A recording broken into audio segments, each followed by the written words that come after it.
तो hello student, कैसे हो आप सब। स्वागत है आपका आपके अपने यूट्यूब चैनल स्टडी विद आशु में। सो स्टूडेंट्स, इस वाली वीडियो में हम बात करेंगे सेल एंड कम्युनिकेशन के सेल सिग्नलिंग के जून 2017 के PYQ के बारे में हम डिस्कस करने वाले हैं। So part B and part C both के बारे में डिस्कस करेंगे। शुरू करते हैं फर्स्ट क्वेश्चन से। So which one of the following is not a bacterial disease. Okay, so मैं थोड़ी बहुत आपको लिस्ट दिखाता हूँ। जैसे कि ये है बैक्टीरियल कि ये जैसे कि टॉक्सिन, ये एक्सोटॉक्सिन के जैसे कि बैक्टीरिया है। टिटनस बैक्टीरिया ये भी बैक्टीरियल है। डिप्थीरिया भी बैक्टीरियल है। कोलेरा टॉक्सिन भी बैक्टीरियल है, ठीक है, बैक्टीरिया है। एंथेरोक्स भी है, वो यहाँ पे है, वो बैक्टीरिया होते हैं, ठीक है। इसी का साथ टिटनस और ट्यूब ये देखो यहाँ पे cholera, pertussis, diphtheria, botulinum and enterotoxin यहाँ पे है वो। टिटनस और ट्यूबेरोकुलोसिस भी है वो बैक्टीरियल डिजीज है, वो काउज करते हैं, बैक्टीरिया होते हैं, ठीक है। एंड यहाँ पे ये देखो ट्यूबरकुलोसिस, ठीक है। अगर वायरस की बात करूँ तो वायरस में यहाँ पे देखो जैसे कि वेरियोला वायरस है जिससे स्मॉल पॉक्स है वो होता है। स्मॉल पॉक्स को आप वायरस बोल सकते हो, वायरल डिजीज है, ये वायरस है, ठीक है। सो बिकॉज वेरियोला वायरस से है वो होता है स्मॉल पॉक्स, ठीक है। हर्पीस हो गया, वो भी वायरल है, ठीक है। एंड वी जोस्टर यानी variola and Epstein Barr virus and hepatitis B virus, ठीक है। सो ये सब है वो वायरस है, ठीक है। अब अगर हम ऑप्शन की देखें तो यहाँ पे ट्यूबरकुलोसिस ये भी बैक्टीरियल है। यहाँ पे नोट पूछा कौन सा नहीं है, ठीक है, तो ये तो बैक्टीरियल है। और टाइफॉइड भी है होता है और टिटनस भी बैक्टीरियल होता है। लेकिन हमने देखा स्मॉल पॉक्स वायरस जो कि यहाँ पे हमने देखा कि वेरियोला वायरस से है वो काइज होता है, वेरियोला वायरस से स्मॉल पॉक्स होता है। सो ये वायरल है, सो ये अपना आंसर है वो हो जाएगा। नेक्स्ट की क्वेश्चन की अगर हम बात करें, so the secondary messenger which open calcium ion pore in endoplasmic reticulum and plasma membrane. वो तो हमें सबको ही पता है क्या होता है, IP3 होता है, ठीक है। इनोसिटोल ट्राइफॉस्फेट हमारे पास है, वो होता है। ये तो एकदम ही कॉमन है, ठीक है। बहुत ये 2017 का है, इसलिए यहाँ पे कॉमन सा क्वेश्चन है। जबकि अदर ऑप्शन की बात करें सो डाइसाइल ये जो ग्लिसरॉल है ये प्लाज्मा मेम्ब्रेन के अटैच ही रहता है। ये कुछ और कैल्शियम सॉरी पोटेशियम चैनल वगैरह दूसरे चैनल को के ऊपर को मेंटेन करता है। यहाँ पे ये जैसे कि ये प्लाज्मा मेम्ब्रेन है, इसके ऊपर ये प्लाज्मा मेम्ब्रेन बाउंड ये आप देख रहे हो ये है, ये डाइएसाइल ग्लिसरॉल होता है। इसके है वो PIP2 है वो अटैच रहता है, PIP2 अटैच रहता है। और GPCR और अदर रिसेप्टर एक्टिवेशन के थ्रू जैसे कि फॉस्फोलाइपेज सी बीटा है, वो फॉस्फोलाइपेज सी बीटा है, वो इसको क्लीवेज कर देता है। क्लीवेज करके PIP2 इस कॉम्प्लेक्स से डाइएसाइल ग्लिसरॉल को अलग कर देता है, IP3 को अलग कर देता है। जो IP3 है वो आगे कैल्शियम को है वो रिलीज करवाता है बाई एंडोप्लाज्मिक रेटिकुलम, ठीक है। सो ये अपना है वो डी ऑप्शन है वो इसमें करेक्ट हो जाएगा। 52 का क्वेश्चन, नेक्स्ट क्वेश्चन की अगर हम बात करें, following are list of some proteins. Okay, so इनमें से हमें है वो क्या बताना है, which one protein are not anti apoptotic, ठीक है। एंटी एपोप्टोटिक कौन से नहीं है। यहाँ पे अगर मैं एंटी एपोप्टोटिक की बात करूँ, यहाँ पे अपोप्टोटिक की बात करूँ सो बेक्स है, और बेक्स है वो अपोप्टोटिक है, ठीक है, अपोप्टोटिक है। क्योंकि ये बेक्स और बेक वगैरह के से है वो चैनल बन के है वो माइटोकॉन्ड्रिया से है वो साइटोक्रोम C है वो बाहर निकलते हैं, ठीक है, जो कि आगे है वो अपोप्टोसिस करवाते हैं। सो ये एंटी अपोप्टोटिक नहीं है, बेक्स नहीं है। BCL है AI है। सो इसके अगर थोड़े बहुत नोट्स देखते हैं क्या हमारे पास, सो जैसे कि ये है, यहाँ पे हम देख रहे हैं ये माइटोकॉन्ड्रिया के अंदर ये साइटोक्रोम C है, इसको रिलीज कराना होता है। इसको रिलीज करवाने के लिए ये यहाँ पे BCL2 है वो इनएक्टिवेटर जब रहता है तब भी है ये रिलीज हो पाता है। BCL2 तो इस कॉम्प्लेक्स को रोकता है, ठीक है, एंटी अपोप्टोटिक होता है BCL2, ठीक है। अपोप्टोसिस सिग्नलिंग जैसे ही आता है, देखो अपोप्टोसिस कराना है तो BCL2 को इनएक्टिवेट करवाना होगा, देखो ये इनएक्टिवेट हो गया BCL2, ठीक है। सो BCL2 एंटी अपोप्टोटिक फैक्टर है, ठीक है। और नीचे भी लिखा हुआ है अपोप्टोसिस सिग्नलिंग जैसे ही आता है BCL2 को है वो इनएक्टिवेट कर दिया जाता है। और BH3 ओनली है, वो भी अपोप्टोटिक फैक्टर है जो कि BCL2 को इनहिबिट करता है। BCL2 को इनहिबिट कौन करता है? BH3 ओनली है, वो करता है BCL2 को इनएक्टिवेट करता है। और यहाँ पे जो बेक्स है, बेक्स आया था ऑप्शन में, वो अपोप्टोटिक प्रोटीन होता है जो कि है वो चैनल बेक्स एंड बेक है वो चैनल बनाता है, जो कि साइटोक्रोम C को है वो साइटोप्लाज्म में लाता है, जो कि आगे है वो यहाँ पे APAF के साथ है वो कॉम्प्लेक्स बनाता है, अपोप्टोसोम बनाता है, ठीक है। सो यहाँ पे APAF भी अगर ऑप्शन में आए तो वो भी अपोप्टोटिक फैक्टर है, न कि एंटी अपोप्टोटिक। अपोप्टोटिक फैक्टर है APAF1 भी, ठीक है। यहाँ पे कास्पेज 9 भी, कास्पेज 3 भी, ठीक है। सो ये सारे है वो होते हैं।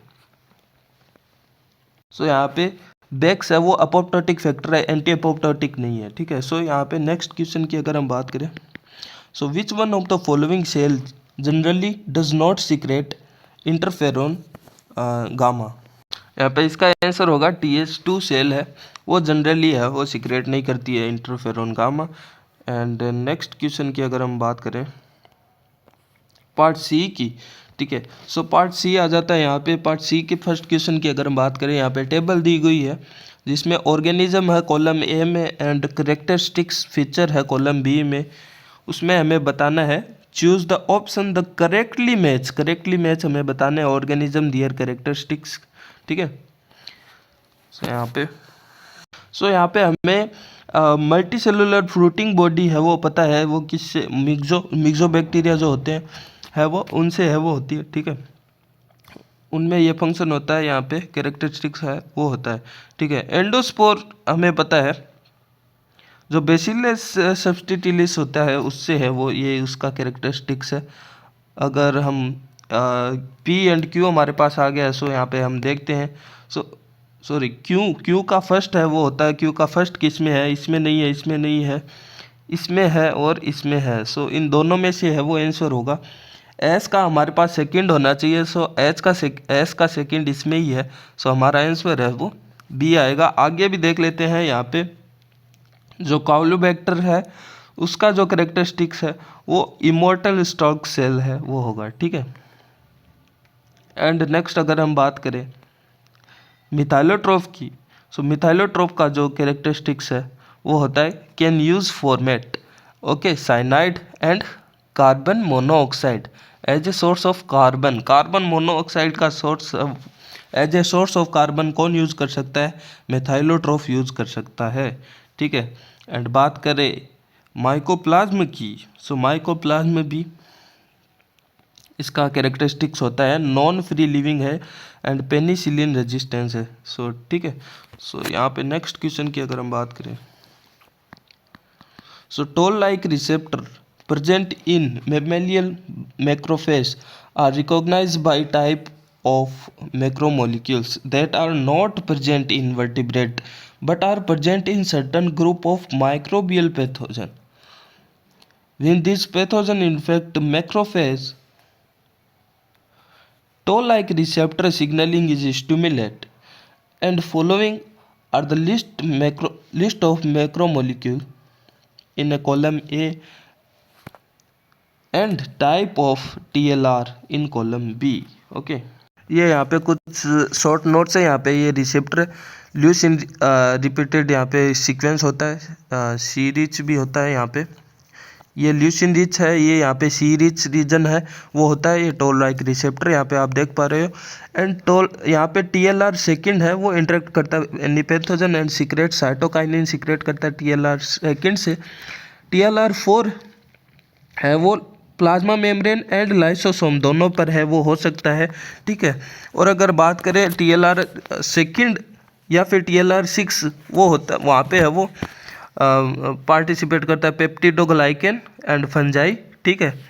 अगर बात करें TLR 9 की यहाँ पे डबल स्टैंडर्ड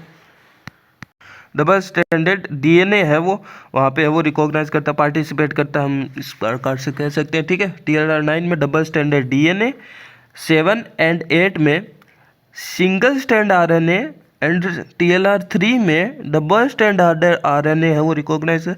ठीक है, एंड TLR 5 की अगर हम बात करें, वहाँ पे बैक्टीरिया एंड फ्लेजिनिन वो वहाँ पे पार्टिसिपेट करते हैं। ठीक है, वहाँ पे रिकॉग्नाइज करते हैं TLR 5, इसको रिकॉग्नाइज करते हैं बैक्टीरिया एंड फ्लेजिनिन को। एंड TLR 2 और TLR 6 की अगर पूछ लिया जाए तो वो वहाँ पे है वो फंजाई एंड पेप्टिडोग्लाइकेन। ठीक है, एंड 4 है वो वहाँ पे हमने देखा लिपोपॉलीसेकेराइड ऑन प्लाज्मा मेम्ब्रेन। ठीक है, प्लाज्मा मेम्ब्रेन के ऊपर लिपोपॉलीसेकेराइड को है वो रिकॉग्नाइज करेगा। ठीक है, LPS मतलब लिपोपॉलीसेकेराइड। ठीक है, एंड यहाँ पे है वो 2 and 6 यहाँ पे पेप्टिडोग्लाइकेन, 3 है वो यहाँ पे हमने बात करी यार डबल स्टैंडर्ड RNA। ठीक है, 4 यहाँ पे है लिपोपॉलीसेकेराइड, 5 बैक्टीरिया एंड फ्लेजिनिन, 7 and 8 है सिंगल स्टैंडर्ड RNA एंड 9 है डबल स्टैंडर्ड DNA। ठीक है, अब इसमें से अगर हम बात करें यहाँ पे लिपोपॉलीसेकेराइड हमने लिपोपॉलीसेकेराइड हमने बात की थी TLR 4 से थी। ठीक है, सो P का है वो 2 है वो किस में है, P का 2 इसमें नहीं है, P का 2 इसमें है, इसमें नहीं है। सो इन दो में से है वो आंसर है वो हो जाएगा, ये नहीं होंगे। ठीक है, इन दो में से अगर हम देखें सो फ्लेजिनिन हमने है वो देखा TLR 5 से है वो देखा था, सो Q का है वो 3 हो जाएगा। ठीक है, सो Q का 3 इसमें ही है, सो ये अपना आंसर हो जाएगा। ठीक है, R का हमने डबल स्टैंडर्ड RNA हमने देखा था TLR 3 से देखा था। ठीक है, TLR 9 में तो हमने डबल स्टैंडर्ड DNA देखा था, जबकि TLR 3 में हमने देखा कि डबल स्टैंडर्ड RNA है वहाँ पे पार्टिसिपेट करता है, रिकॉग्नाइज करता है। सो R 1 हो जाएगा। एंड S का जो हम एक है वो यहाँ से आप देख लो, अनमेथाइलेटेड CpG डाइन्यूक्लियोटाइड है। वैसे तो डाइन्यूक्लियोटाइड यहाँ पे आ गया, लेकिन वो एक और टर्म आप ये याद रखना, इसका है वो TLR 9 होगा। ठीक है, सो यहाँ पे अपना आंसर निकल जाता है वैसे तो ये 2 से ही।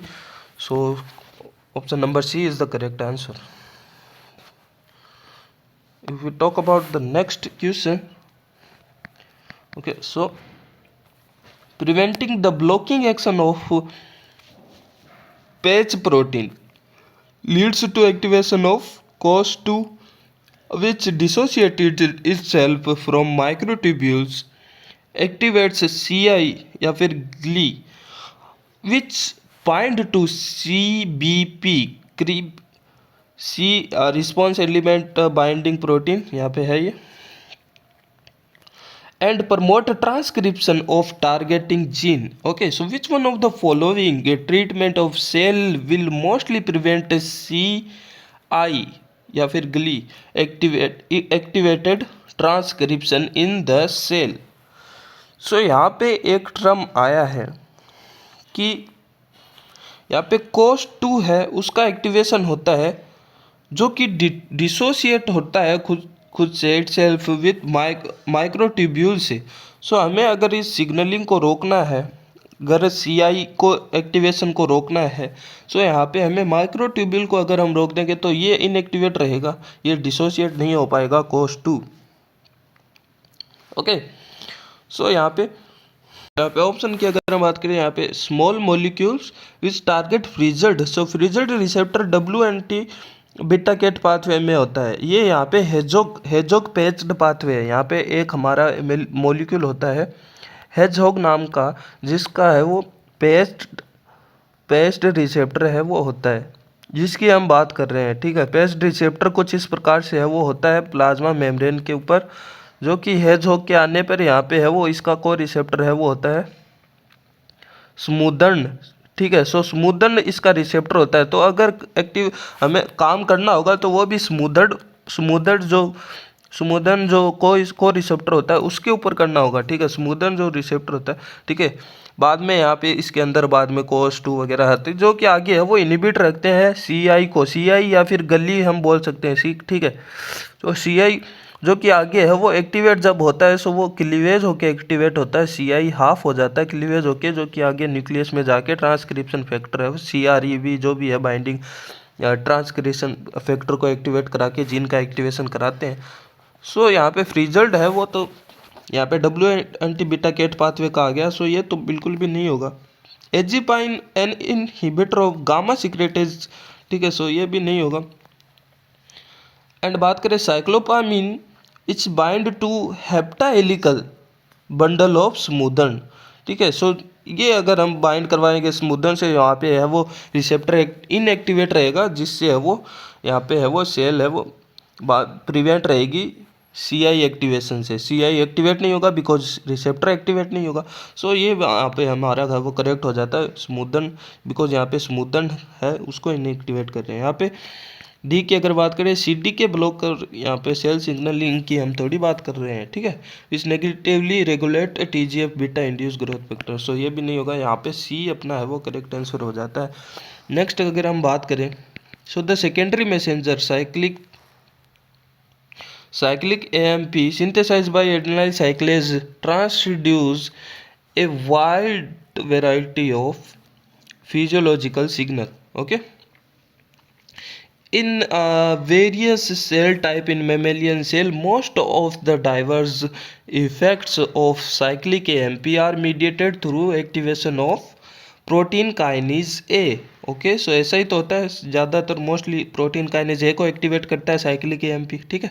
So also called cyclic AMP dependent protein kinase PKA, okay. So which one of the following statement regarding PKA is not correct, PKA के रिगार्डिंग है वो कौन सा करेक्ट नहीं होता है, ठीक है। सो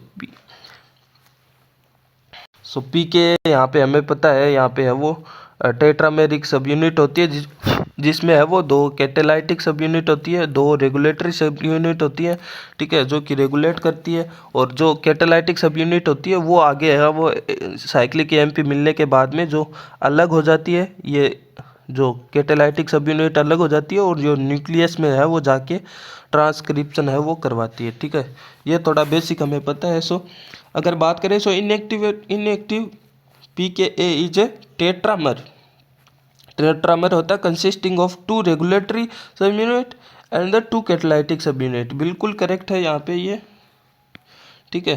सो नॉट करेक्ट हमें देखना है, ठीक है। So each regulatory subunit bind the active site in a catalytic domain and inhibit the activity of catalytic domain. So ऐसा ही तो था, यहाँ पे है वो नीचे जो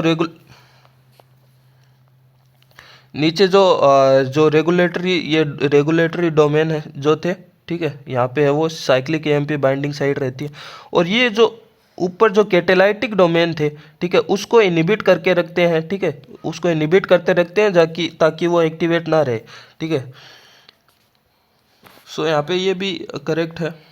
नेक्स्ट की अगर हम बात करें, ईच रेगुलेटरी सब unit has 2 distinct cyclic AMP binding site, बिल्कुल होते हैं, दोनों के पास अलग अलग होते हैं, बिल्कुल होते हैं। And binding of cyclic AMP occur in A cooperative fashion, ठीक है। सो ये भी बिल्कुल करेक्ट है। नेक्स्ट की अगर ये इनकरेक्ट है ऑटोमेटिक हो जाएगा, फिर भी देख लेते हैं। So the binding of cyclic AMP to R subunit cause a conformational changes resulting in bind to site other than catalytic site cause strengthening of binding to C subunit activating its kinase activity, बिल्कुल गलत है यहाँ पे, तो वो तो release ही कर देगा कैटेलाइटिक सब यूनिट को, न कि यहाँ पे स्ट्रेंथनिंग और बाइंडिंग देखी जाती है, न कि काइनेज एक्टिविटी, यहाँ पे कुछ नहीं। यहाँ पे जो कैटेलाइटिक सब यूनिट है वो रेगुलेटरी सब यूनिट से है वो अलग हो जाती है, ठीक है, जो कि अब इसका जो एक्टिवेशन डोमेन है वो एक्टिवेट हो जाता है, साइट एक्टिवेट हो जाता है, जो कि पहले है वो रोक रखा था रेगुलेटरी ने, अब ये न्यूक्लियस वगैरह में जाके वो ट्रांसक्रिप्शन करा देता है। सो ये इनकरेक्ट है। नेक्स्ट की अगर हम बात करें, so given below a list of some protein known to be associated with apoptosis, their subcellular localization but not in correct order.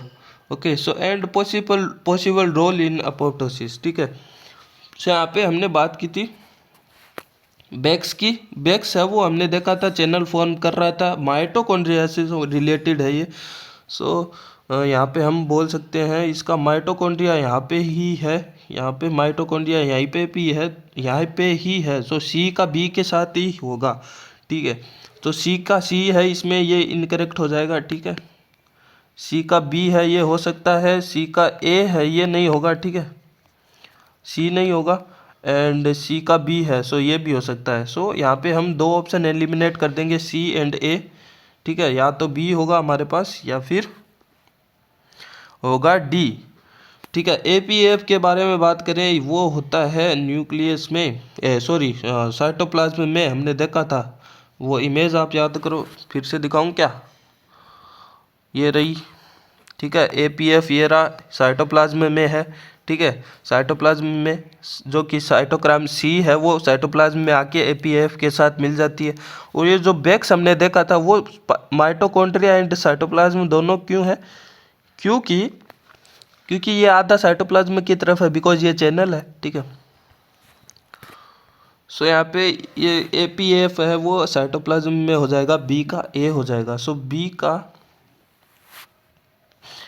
यहाँ पे ए है वो दोनों में है।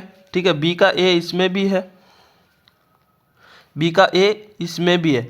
अब ये जो एपीएफ है हमने देखा था कि अपोप्टोसिस को प्रमोट कराता है, साइटोक्रोम सी भी प्रमोट कराता है एपीएफ के साथ मिलके। सो प्रमोट ही करवा रहा था एपीएफ।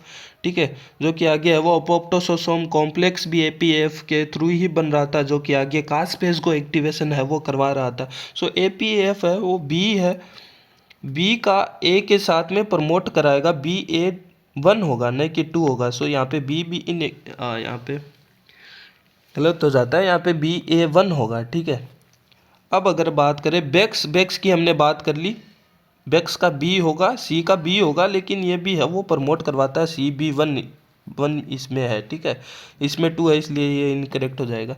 ठीक है, ए का इफेक्टर कास्पेज है वो प्रो अपोप्टोटिक होता है, एक्टिवेट कराता है। ठीक है, और ये इफेक्टर कास्पेज जैसे कि कास्पेज 9 है वो साइटोप्लाज्म में कास्पेज 3 को आगे एक्टिवेट कराता है, जो कि न्यूक्लियस में भी जाता है। सो कास्पेज 3 है वो एक्टिवेट होकर न्यूक्लियस में भी जाता है। सो ये है वो, इसका सी हो जाएगा, सी ए का सी है वो हो जाएगा। ठीक है, सो ए का सी इसमें है और प्रोमोट करवाता है इसलिए 1 है। सो ये हमारा आंसर है वो हो जाएगा। ठीक है, नेक्स्ट की अगर हम बात करें, so given below are list of some extra cellular matrix protein ECM in column A and their characteristics in column B but not in correct order. So correct order से हमें वो बताना है इनको। अब बात करें अगर फाइब्रोनेक्टिन की, सो थोड़ी बहुत डिस्कस कर ले फाइब्रोनेक्टिन के बारे में। सो कुछ इस प्रकार से स्ट्रक्चर है वो फाइब्रोनेक्टिन की है वो देखी जाती है। ठीक है, सो कुछ इस प्रकार से है, यहाँ पे एन टर्मिनल होता है, सी टर्मिनल होता है, ये फाइब्रिन बाइंडिंग यहाँ पे है,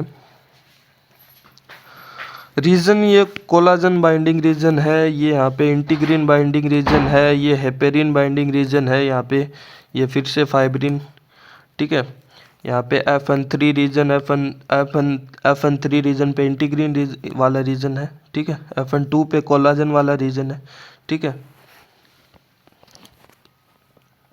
और ये डायमर फॉर्मेशन में है वो रहता है, यहाँ पे सीटन में से डाइसल्फाइड बॉन्ड से है वो, एक और है वो, एक और सेम मॉलिक्यूल यहाँ पे है वो होता है, और इस प्रकार से है वो एक ये हो गया। सो ये डायमर फॉर्मेशन के करे हुए है वो रहता है। ठीक है, यहाँ पे इसका mRNA 50 एक्सोन रहते हैं। ठीक है, 50 एक्सोन जो कि न्यूक्लियस के बाहर जाके जो प्रोटीन बनाते हैं, एक्चुअल जो कोडिंग जीन होते हैं। सो 50 एक्सोन होते हैं, इसलिए उनका जो अल्टरनेटिंग स्प्लाइसिंग के थ्रू है वो multiple type of fibronectin produce हो सकते हैं। ठीक है, RGD इसमें है वो सीक्वेंस होता है फॉर बाइंडिंग ऑफ इंटीग्रिन। ठीक है, RGD means R means arginine, G means glycine and D means aspartate. ठीक है, एस्पार्टेट एमिनो एसिड, इस सीक्वेंस होता है ये इंटीग्रिन बाइंडिंग के लिए, ये सीक्वेंस होता है। ठीक है, विक्ट्रोनेट्रिन है वो इंटीग्रिन के साथ में होता है। सो यहाँ पे हम अगर ऑप्शन अब देखें एंड यहाँ पे अगर हम बात करें फाइब्रोनेक्टिन की, सो फाइब्रोनेक्टिन ट्राइमेरिक नहीं होता है, यहाँ पे हेट्रोमेट्रिक नहीं होता है, होमोमेरिक हमने दो एक जैसे हमने देखे कि सो यहाँ पे है dimeric of two similar polypeptide linked with at their C terminal domain by disulphide bonds, ठीक है, और कॉन्टेन RGD सीक्वेंस अभी अभी देखा है फॉर बाइंडिंग ऑफ सर्टेन इंटीग्रेन, ठीक है। सो ये बिल्कुल ही करेक्ट हमारा है वो हो जाता है, पी का हमारे पास 3 हो जाता है। सो पी का 3 इसमें नहीं है, इसमें नहीं है, इसमें है और इसमें नहीं है। सो यहाँ पे एक ही ऑप्शन से हमारे पास अगर फाइब्रोनेक्टिन के बारे में भी पता है, सो ये हमारा ऑप्शन हमारा आंसर आ जाता है एग्जाम में। लेमिनिन की अगर हम बात करें, सो ये यहाँ पे है वो हमने थोड़ा सा ऊपर है वो लेमिनिन के बारे में भी था। अल्फा बीटा गामा सब यूनिट से हेट्रो ट्राइमेरिक है वो होता है, जो कि यहाँ पे होल्ड करता है सेल को बेस पर, ठीक है। सो यहाँ पे लेमिनिन की अगर हम बात करें, ये हेट्रोटाइमेरिक प्रोटीन है, अल्फा बीटा गामा चेन होती है इसमें, एंड लार्ज होता है थोड़ा बहुत, क्रॉस शेप्ड प्रोटीन होता है, ओके। एंड बात करें यहाँ पे नाइट्रोजन को, नाइट्रोजन की, यहाँ पे नाइट्रोजन एक रोड लाइक मॉलिक्यूल होता है, ऑल्सो कॉल्ड इनेक्टिन, इनेक्टिन भी बोलते हैं नाइट्रोजन को, जो कि क्रॉस लिंक करता है with many ECM protein and also stabilise basal lamina, okay. So basal lamina को भी है वो स्टेबलाइज करवाता है, रोड लाइक मॉलिक्यूल होता है नाइट्रोजन, ओके। कोलाजन की यहाँ पे हम बात करें, सो कोलाजन यहाँ पे ट्राइमेरिक प्रोटीन होता है, कोलाजन ट्राइमेरिक प्रोटीन होता है made from 3 polypeptide which can twist together into a special triple helix, okay. And next last but not the least question यहाँ पे आ जाता है, the major histocompatibility complex MHC is referred to as a human leukocyte antigen HLA complex in human and as the H2 complex in mice. In experiment, H2K mice were primed with the lymphocytic choriomeningitis virus LCMV to induce cytotoxic T lymphocyte specific for the virus. Spleen cell form this LCMV primed mouse were then added to target cell of the same H2K or different H2 hepatotype H2B, okay, and that were intracellularly radio labeled with 51 chromium and either infected or not infected with LCMV.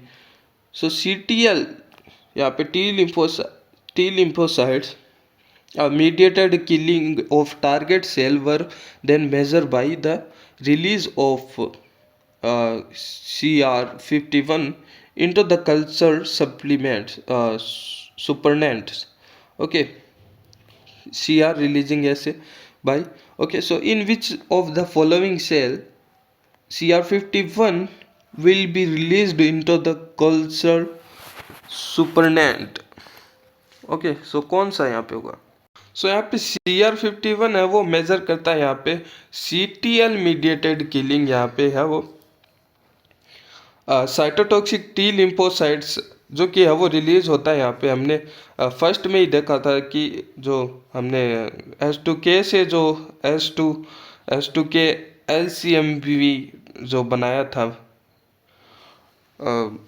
Experimentally हमने बनाया था, ठीक है, माइस primed with prime करके, ठीक है। सो H2K LCMV बनाया था। तो यहाँ पे हमें है वो सुपरनेट में है वो ये रिएक्शन किस में दिखेगी, सो H2K और H2B जो नॉर्मल टारगेटेड सेल है उसमें तो दिखेगा ही नहीं, क्योंकि वहाँ पे है वो ये LCMV प्राइम्ड है नहीं है ये। यहाँ पे H2K LCME H2B LCME ये दोनों प्राइम्ड है, लेकिन जो स्पेसिफिक हमने है वो H2K के रिलेटिव देखा था, यहाँ पे है वो इस वहाँ से स्प्लीन से लिया है। सो यहाँ पे H2K तो वैसे ही है, वो हो जाएगा आंसर। H2B कैसे होगा, ठीक है। सो ये तो हेप्लोटाइड था, सेम हमने देख सेम स्पीसीज नहीं था, उसकी स्प्लीन से है वो निकाल के हमने है वो हमने वो सेल्स है वो डाला था। सो वहाँ से है वो।